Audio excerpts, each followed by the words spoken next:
안녕하세요, 찰리브라입니다. 이번 영상에서는 지금 현재 올라가고 있는 뭐 비트코인, 나머지 알트코인 위주의 것 어떤 뭐 차트적인 관점 것도 이제 말씀을 드릴 건데, 그러면서 이제 사실은 제가 요즘에 예의주시에서 많이 보는 게 전 세계 주식시장 같은 경우 되게 많이 보거든요. 뭐 신흥국 지수부터 해가지고 미국 주식시장 같은 거.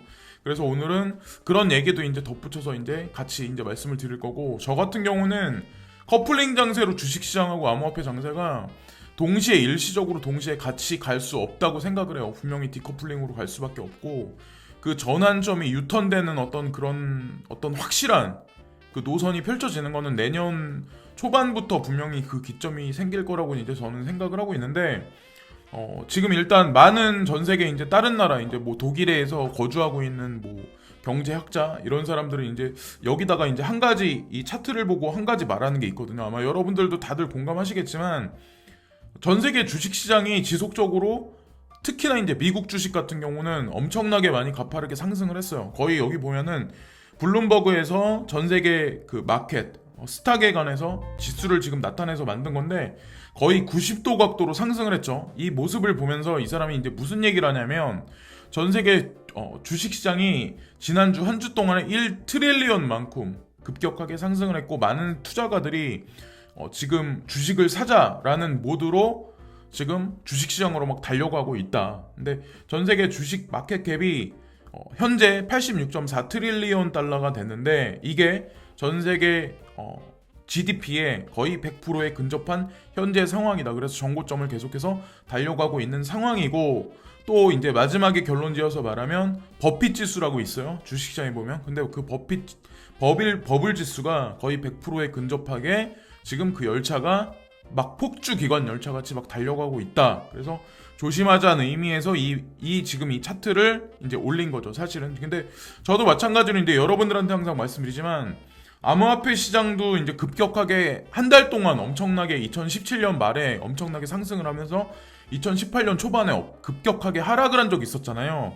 그런 장세가 아마 주식시장에 벌어지지 않을까라는 생각을 저는 이제 한편으로 지금 조심스럽게 예측을 하고 있거든요. 그래서 급격하게 이렇게 90도 각도로 상승을 했다면 분명히 시그널이 분명히 나오기 시작을 할 텐데, 자, 그런 어떤 그 좋지 않은 시그널들 나오는 거에 관해서도 이제 한편으로 말씀을 드리려고 해요. 자, 여기서 보시면은 독일 경제가 어떻게 움직이는지, 그리고 미국 경제가 어떻게 움직이는지에 관해서 우리가 어느 정도 알 수 있는데, 제가 이제 댓글을 한국 어떤 그 기자가 쓴 어떤 그 기사들 보면, 거기다 댓글을 보면 미국 주식시장이 엄청나게 좋아. 그러면 미국에 사는 사람들이 엄청나게 호주머니에 돈이 많다라고 착각하는 사람이 되게 많아. 상당히 많아요. 그래서 제가 이제 항상 말씀드리지만, 이렇게 주식시장이 막 올라가고 하는 거는 정부에서, 중앙정부에서 유동성 공급에 의도적으로 지금 보면, 의도적으로 그게 주식시장을 떠받치는 거지. 이게 펀더멘탈이 진짜 있어서 그런 건 아니고, 주식시장이 올라가는 거랑 거기 사는 대중이 잘 살고 못 사는 거랑 상관없다는 거죠. 제가 이제 그거를 강조해서 항상 말씀을 드리는데, 자, 여기 차트에 나와 있는 거는 뭐냐. 자, 밑에 하얀색 그 선이 차트가 하나 있는데 이건 테슬라예요. 테슬라가 급격하게 올라가서 BMW하고 다임러를 따라잡았다. 자, 이게 사실 뜻하는 게 또 한 가지 있고, 그리고 또 하나 이제 제가 이 차트에서 한 가지 말씀드리고 싶은 게, 유럽 경제를 또 우리가 알 수 있어. 이 차트 하나에서 2015년서부터 사실은 독일이란 나라가 자동차, 뭐 반도체 어떤 IT 기업 이런 게 아니라 자동차를 팔아서 먹고 사는 나라잖아요. 그리고 그것을 통해서 유럽이란 어떤 그 전체적인 그 이익 집단을 뒷받침해주고 서포팅을 해줬는데, 그 여력이 얘네도 거의 다 했다는 거죠. 그래서 계속해서 이제 뭐 변동성 장세가 많이 없지 않는 한도 내에서 이제 있었는데, 근간에는 약간의 상승이 있었다. 어쨌건 테슬라 같은 경우는 앨런 머스크가 독일에다가 그 향후에 이제 자동차 생산 기지를 건설하기 위해서 독일에다 토지를 매입했다, 이런 것도 있더라고요. 제가 이제 뉴스를 들어보니까. 그래서 한편으로 이제 테슬라에 관해서 알 수 있고, 독일 지금 현재 경제에 관해서 알 수 있고, 자, 이거는 MSCI라고 모건 스탠리 신흥국 지수에 관해서 이제 말씀을 드리려고 해요. 여기에도 마찬가지로 보면 6월달 이후에 이게 7월달, 8월달 되기 전부터 지속적으로 상승이 있었어요. 그래서 MSCI 중에는 중국 지수가 이제 섹터 중에는 상당량을 많이 차지하고 있고 신흥국 지수 중에 비중이 많이 축소된 게 사실은 한국 증시거든요. 한국 증시는 사실 많이 빠져있는 상황이었는데 어쨌건 신흥국 지수도 지속적으로 미국 증시와 같이 동조화돼서 커플링 장세로 이렇게 동조화돼서 전 세계 주식시장이 올라갔다. 근데 전 세계 어떤 그 중앙은행의 유동성 공급이 동시다발적으로 이루어져가지고 이런 현상이 있었다는 거를 이제 차트의 관점에서 이제 덧붙여서 이제 제가 말씀드리고, 자, 독일의 어떤 그 저축률에 관해서 이제 또다시 이제 말씀드리려고 해요. 10년 동안 있었던 독일의 저축률. 지속적으로 2009년서부터 지속적으로 하락을 해가지고 현재는 거의 마이너스 상태예요. 지금 보면. 근데 저는 사실은 이게 독일에 국한된 얘기라고만 생각 안 하거든요. 우리나라는 어떨까요? 사람들 지금 호주머니에 저축할 만한 어떤 그 여력이 있을까요? 제가 개인적으로 봤을 때는 아파트 값이 많이 올라가고 아파트에 살려는 사람들이 대출을 얻어가지고 대출금 갚기에 되게 바쁘지 않나라는 생각을 하거든요. 그래서 실질적으로 현금성 자산 가지고 있는 사람이 과연 개인 중에는 얼마나 있을까요? 그런 생각을 하거든요. 자, 그래서 이것도 전 세계가 거의 비슷하지 않을까라는 생각을 이제 한편으로 하는데, 자, 이제 코인 뉴스로 해서 이제 말씀을 한번 드려보려고 해요. 자, 여기 보면은 베리 실버트거든요. 여기 보면 그레이스케일 자산운용사 대표이면서 DCG 그룹의 대표인 사람. 근데 이 사람이 뭐 어떤 그 기사에 칼럼을 하나 보고 여기다 이제 리트윗을 해서 이제 자기가 이제 이거를 올려놨거든요. 근데 여기 보면 호라이젠이라는 코인이 있어요. 그레이스케일 자산운용사의 포트폴리오를 아마 여러분들도 이미 아실 테고, 호라이젠이라는 그 코인에 관해서 디크립토라는 어떤 거기서 그 칼럼을 하나 썼는데, 제목이 뭐냐면, 자, 그래서 어쨌건 베리 실버트가 이제 밀어주고 있는 건데, 이게 블록체인 위에 블록체인이다. 그래서 이들이 원하는 건 이더리움을 따라잡겠다는 어떤 그 구상을 갖고 지금 움직이기 시작한다. 근데 어떻게 보면 베리 실버트 측에서 그레이스케일 자산운용사에서 디크립토에다가 돈을 주고 이 기사를 썼는지 어쨌든 립을 한다는 그런 느낌은 제가 한편으로는 받고 있거든요. 근데 더 현실적인 거에 관해서 제가 이제 한 가지만 말씀드리려고 하는데, 자, 저도 물론 이 코인을 갖고는 있어요. 근데 지금 한 달 동안 되게 급격하게 다른 코인들보다 되게 많이 상승을 해가지고 이거를 매수 추천드리는 건 아니고, 만약에 급격하게 하락이 있다면 분명히 매수할 볼만한 코인인 건 분명하다. 근데 제가 왜 그런 생각을 하냐면, 호라이즌의 고유 암호화폐인 젠도, 이게 호라이즌 얘기하는 거거든요. 암호화 생태계에 대한 기업의 큰 관심사로부터 상당한 관심을 끌었습니다. 투자회사 그레이스케일과 DCD, 그러니까 디지털 커런시 그룹이 있죠. 그래서 젠에 관심 있는 회사 중에 하나입니다. 올해 초에 호라이젠은 디지털 커런시 그룹이 이끄는 시드 라운드에서 400만 달러를 모금했으며, 그레이스케일은 공인 투자자를 위한 젠 인베스먼트 트러스트를 형성하기 위해 360만 달러 상당의 젠 토큰을 구입하여 주류 스포트라이트를 위한 암호화폐를 설정을 했습니다. 그러니까 지금 보면 베리 실버트가 왜 이거에 관해서 리트윗을 하고 왜 이런 식으로 멘트를 했는지 우리가 알 수 있다고 저는 생각을 하거든요.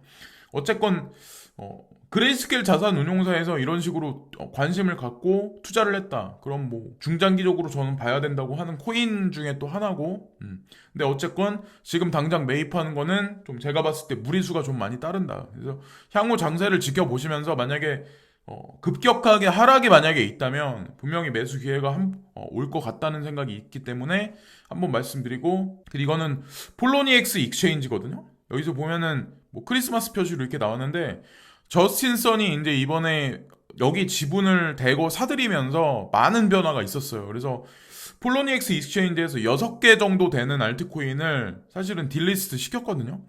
그러면서 한편에서는 트론에 관해서 되게 서포팅을 되게 많이 해줘요. 광고도 되게 많이 하고. 그래서 제가 이걸 보면서 어떤 생각을 가지냐면, 저는 물론 트론을 가지고 있진 않아요. 근데 어떤 생각을 되게 많이 하냐면, 폴로니엑스라는 거래소가 사실은 바이낸스가 첫 번째로 치고 나가기 전에 몇 년 전까지는 사실은 얘네가 전 세계 1등 거래소였거든요. 저스틴 선이 폴로니엑스를 인수 합병하면서 트론에 관해서 사실은 무슨 꿍꿍이를 벌이는 건지는 모르겠지만 어쨌건 많은 마케팅적인 어떤 그런 걸 되게 많이 해요. 그런 걸 보면서 이제 저는 트론 나쁘지 않은 코인이 되겠구나라는 생각을 되게 많이 했거든요. 전략적으로 봤을 때를 말씀드리는 거예요. 기술적인 측면도 마찬가지지만. 그래서 이것도 마찬가지로 그냥 뭐 신규로 진입하시는 분들 같은 경우는 만약에 여기서 뭐 장대 양복이 나왔을 때 막 급격하게 산다기보다는 관심을 한번 가져보셔도 제가 봤을 때 나쁘지 않을 것 같다는 생각에서 이것도 한번 말씀드리는 거고, 자 이제 주식에 관해서 이제 말씀드리려고 하는데, 자 이거는 미국에서 전형적인 이제 매스미디어죠. CNN 비즈니스에 여기 나왔는데, 그러니까 모두가 전 세계에 있는 경제학자나 어떤 이 분석가들이 말하는 게 아마 다 비슷비슷할 거예요. 다 시장을 바라보는 어떤 그 관점이. 근데 돈을 받고 어디 예를 들어서 기사도 두 가지로 나눌 수 있어. 예를 들어서 주식시장이 엄청나게 지금 좋으니까 막 지금 주식으로 사야 돼. 더 오를 거야. 라고 말하는 사람. 그리고 지금 거의 고점 영역에 있으니까 위험하다라고 말하는 사람. 근데 저 같은 경우는 좀 위험하다고 지금 보는 관점이 있거든요. 여기서 올라봐야 10%? 더 가봐야 길게 가봐야 한 몇 개월? 앞으로? 향후에 몇 개월? 그러니까 빠르면은 2개월 안에 사단이 날 거라고 이제 생각을 하는데, 자 여기 이 기자도 이제 그런 얘기를 써요. 이 사람도 보면은 많은 어떤 인베스들이 지금 보면 FED에서 QE 양적 완화를 다시 한번 진행한다고 생각을 하고 있다. 근데 이게 사실은 그 마켓에 지금 주식시장에 인공적인 어떤 부스트 펌핑을 지금 하고 있다라는 그 결론을 내리거든요. 근데 이 사람이 왜 이런 얘기를 하냐면, 이 사고방식은 최근 몇 개월 동안 미국 주식을 급격히 추진하는 세력 중 하나를 설명하는데 도움이 될 수 있습니다. S&P 500 지수는 8월 말부터 9%대가 상승을 했고, 위험 감소의 대행사인 나스닥은 이 기간 동안 11%나 상승을 했습니다. 이 랠리의 배후에 있는 분명한 요인은 무역 긴장 완화와 경기 침체에 대한 두려움 완화입니다. 그러나 점점 더 많은 시장 분석가들은 연준의 현금 인젝션이 주식시장을 이끌고 있다고 생각을 합니다. 그러니까 아티피셜하게 지금 인공적으로 그러니까 올라간다는 거죠. 펀더멘탈이 없는 상태에서. 그 연준은 현금으로 펌핑을 하고 있습니다. 그러나 문제가 사라지지 않을 수 있습니다. 연준은 원하는 효과를 얻기 위해서 점점 더 많은 돈을 펌핑해야 했습니다. 라고 이 얘기가 나오죠. 그러니까 제가 예전에도 계속 말씀드리다시피 마약쟁이가 도파민을 더 많이 끌어올리기 위해서는 더 많은 양의 마약 주사를 맞아야 된다라고 제가 이제 말씀드렸죠. 그 파멸의 끝은 어떻게 보면 그 정해져 있다고 이제 저는 생각을 하거든요.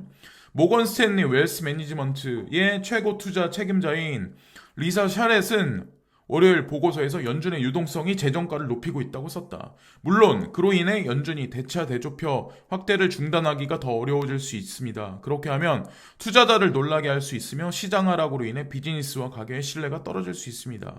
참여하기가 매우 쉽고 떠나기가 매우 어렵게 됐습니다. 라고 이렇게 표현이 됐는데, 이걸 이제 그림으로 한마디 표현하자면 지금 현재 상황이 이렇다는 거죠. 이 폭주 기관 열차야, 현재. 그러니까 3차 양적 완화까지 진행을 하다가 4차에 들어서 이제 지지부진하게 하다가 지금 현재 제롬 파월 의장은 그런 얘기를 계속 아직도 이제 매스컴상에선 그런 얘기를 하고 있죠.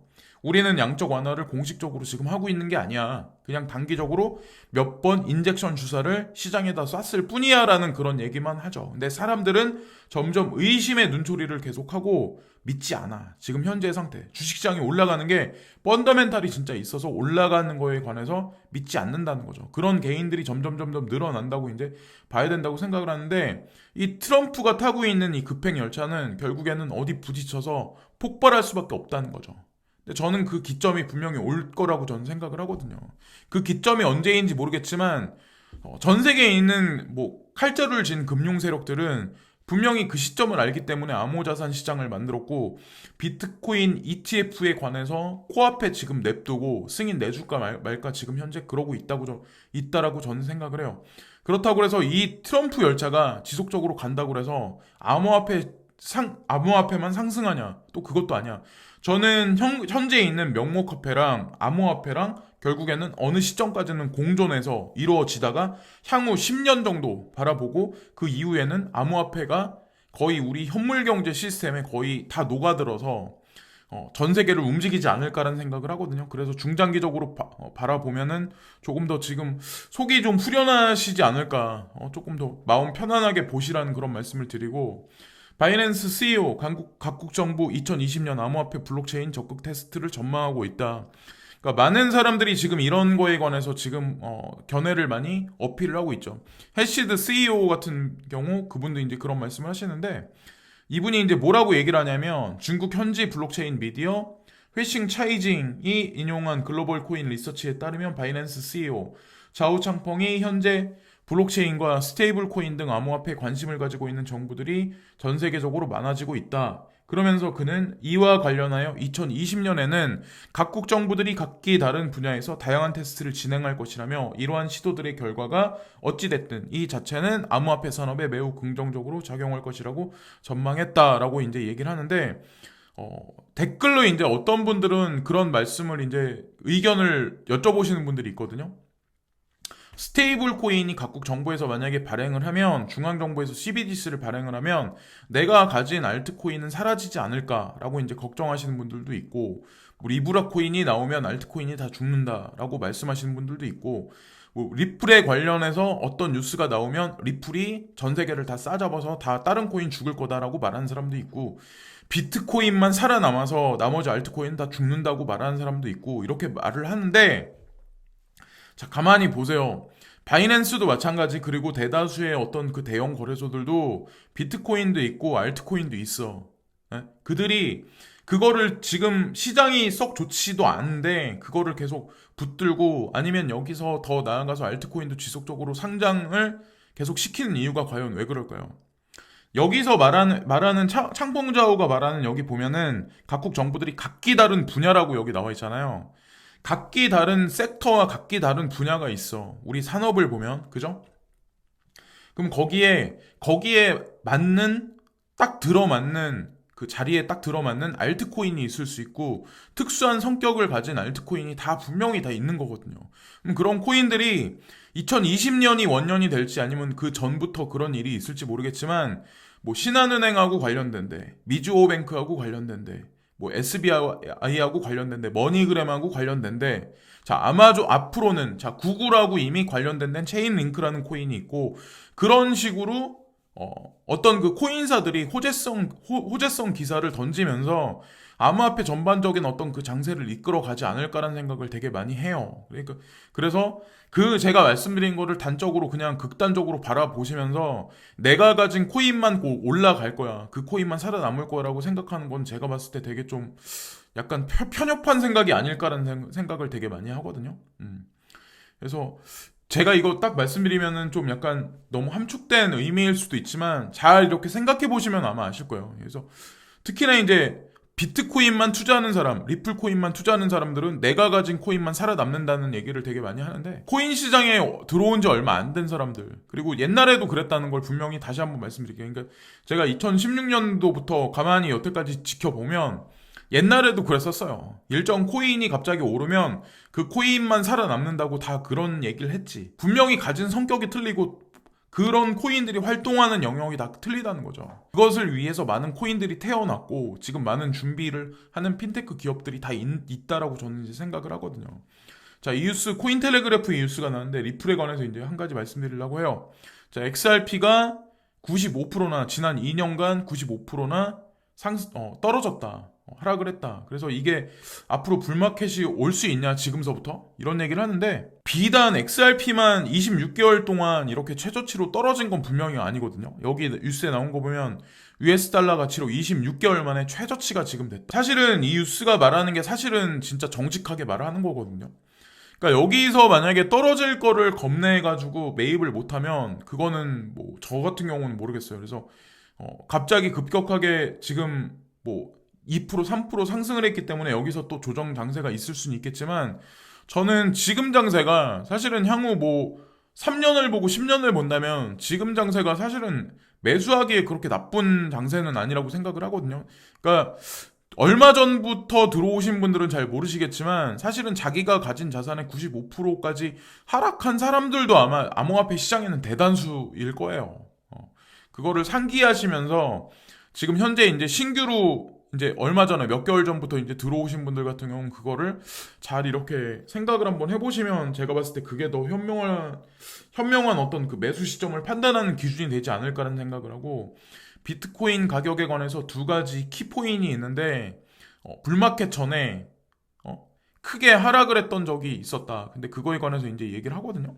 자, 이 지금 로그 차트를 올린 거는 피터 브렌트라는 분이 있는데 얼마 전에 급격하게 하락을 했을 때 6,400달러, 6,500달러 초반대까지 이제 하락한 적이 있었는데 그 사람이 이제 그때 이 차트를 올렸어요. 이 로그 차트를. 그래서 그 이상은 크게 많이 하락하지 않을 가능성이 되게 농후하다. 그 다음서부터는 다시 급격하게 상승할 가능성이 농후하다라고 이분 같은 경우는 얘기를 했었거든요. 근데 그 말이 사실은 맞았죠. 그래서 이분 말이 맞았었고 향후 장세에 관해서 이제 한 가지 어필해서 말씀을 드리면 지금 7,300달러, 7,360달러까지 올라갔는데 이게 볼륨량이 실리면서 급격하게 만약에 비트코인이 7,600달러 이상을 유지할 수 있다면 7,800달러, 8,000달러 범위까지 넘어서면 추세 반전이라고 우리가 볼 수 있는데 만약에 그렇지 못할 가능성이 만약에 나온다면 다시 한번 여기서 7,400달러에서 미끄러져서 다시 한번 떨어질 가능성도 있다는 것을 상기하시면서 마음의 준비를 하시면서 매매를 하셔야 된다는 거죠. 그러니까 저 같은 경우도 100%를 다 매매를 하진 않거든요. 약간만 이렇게 간만 보지. 지금 같은 변동성 장세에서는 그게 그렇게 쉬운 거는 아니라고 이제 저 같은 경우는 생각을 하거든요. 자, 그리고 내년에 이제 성장세 전망을 2.0%에서 2.3% 주식 등 위험자산 관심 둘 때라고 여기 보면은 신문에서는 이런 얘기가 나오는데 자, CNN 비즈니스에서는 아까 주식에 투자하는 게 버블이다. 버블 위험 영역에 들어갔다라고 거긴 또 나오는데 여기 뉴스에서는 또 이렇게 나오네요. 자, 누구 얘기가 과연 맞을까요? 그러니까 성장할 가능성도 있고, 그러니까 주식 같은 경우는 지금 투자하셔도 더 많이 올라갈 가능성도 있긴 하지만 저 같은 경우는 차라리 바닥을 지금 박박 기고 있는 암호화폐 장세가 더 중장기적으로 봤을 때 더 베네핏을 취할 수 있는 확률이 높지 않을까라는 생각을 하거든요. 자, 그래서 이 게임도 분명히 우리 같은 어떤 그 민초들이 시민들이 아마 분명히 느낄 수 있는 어떤 그 장세가 올해는 아니더라도 내년은 분명히 눈에 보여질 정도까지 아마 분명히 나타날 거라고 저는 생각합니다. 매스컴에서 이렇게 떠든다는 얘기는 사실은 말 다 한 거예요, 이미. 자, 한국의 GDP 대비 부동산 보유세율을 0.87%밖에 안 되는데 OECD 평균보다 낮다. 이 얘기가 나오는 뜻하는 바가 뭘까요? 제가 항상 매스컴을 보고 항상 말씀드리지만 정부에서 누군가에 의해서 이거는 시킨 거야, 사실은. 이 뉴스가 나온다는 얘기는 부동산세를 올리겠다는 얘기죠. 항상 이런 얘기가 나오면 항상 올랐어요. 그리고 전기세, 가스비 이런 것도 우리나라가 다른 나라보다 되게 싸다. 이런 얘기가 나오면 항상 한 2, 3일 있다가 올린다는 얘기가 또 나오더라고요. 그러니까 2020년 가서는 부동산세를 얼마 올릴 거다. 보유세를 얼마 올릴 거다. 이런 얘기가 나오더라고요. 세금 올라간다는 그런 말씀을 드리면서 먹고 살긴 힘들어지는데 과연 우리가 투자할 곳이 어딘가 지금 냉정하게 한번 생각해 볼 시점이라고 저는 생각을 합니다. 그래서 주식시장이나 아니면 암호화폐에 관해서 제가 미중 무역 갈등하고 그것만 이제 디테일하게 한번 영상을 한번 만들어 보려고 어저께 밤에 좀 생각을 많이 해봤거든요. 그래서 이따가 자료 조사가 만약에 맞춰지면 그거를 토대로 해서 한번 영상을 따로 한 개 더 만들어 볼게요. 지금까지 찰리 브라운이었고 오늘도 즐거운 하루들 되시고요. 단기적인 시세 등락폭에 1회 1비하지 마시고 중장기적인 관점에서 잘 이렇게 암호화폐 시장을 잘 관조해서 잘 바라보시면 분명히 큰 수익을 앞으로 수년간에 10년간에 걸쳐서 거두실 수 있을 거라고 저는 확신합니다. 오늘도 구독과 좋아요 부탁드리고 시청 진심으로 감사합니다. 항상 진심으로 감사합니다.